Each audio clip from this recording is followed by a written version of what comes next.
Hello बच्चों, चलिए प्रश्न देखते हैं। वृक्ष इकोसिस्टम में संख्या का पिरामिड होता है, सीधा, उपरोक्त दोनों, उल्टा, उपरोक्त में से कोई नहीं।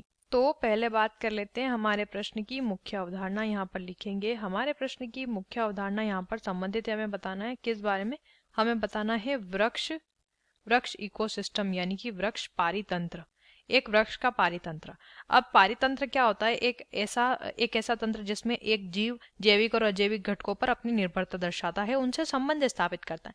और अगर वृक्ष पारितंत्र की अगर बात करते हैं तो वृक्ष पारितंत्र में क्या होगा? एक बड़ा विशाल वृक्ष, उस वृक्ष पर जीवित रहने वाले पक्षी और जंतु, और अंत में इनके शरीर का अपघटन करने वाले अपघटक। इस प्रकार से क्या बनेगा? एक वृक्ष का पारितंत्र बनेगा। अब इसमें वृक्ष क्या हो जाता है? उत्पादक हो जाता है, उत्पादक हो जाता है। ये जो पक्षी और जंतु है ये हो जाते हैं उपभोक्ता, और ये जो अपघटक यानी कि जो जीवाणु हो गए, विषाणु हो गए, कवक हो गए, ये सभी क्या हैं? विषाणु नहीं लिखेंगे, यहाँ पे कवक लिख लेते हैं।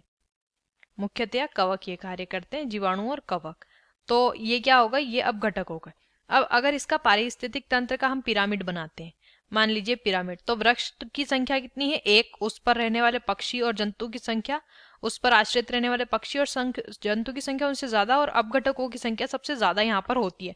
तो ये जो पिरामिड होगा ये इस तरीके से उल्टा पिरामिड बनेगा। उल्टा पिरामिड बनेगा तो नीचे, सबसे नीचे क्या आ जाएगा? वृक्ष आ जाएगा, क्योंकि उसकी संख्या कम है। फिर दूसरे स्थान पर क्या आ जाते हैं? उपभोक्ता आ जाते हैं, उपभोक्ता। और तीसरे स्थान पर क्या आ जाते हैं? अपघटक, अपघटक, क्योंकि इनकी संख्या सबसे ज्यादा होती है।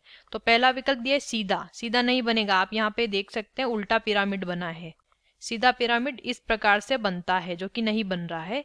उपरोक्त दोनों गलत करेंगे, उल्टा बन रहा है सही है, उपरोक्त में से कोई नहीं भी सही नहीं है। तो विकल्प सी हमारे प्रश्न का सही उत्तर हो जाता है। आशा करते हैं आपको इस प्रश्न का उत्तर समझ आया होगा। धन्यवाद।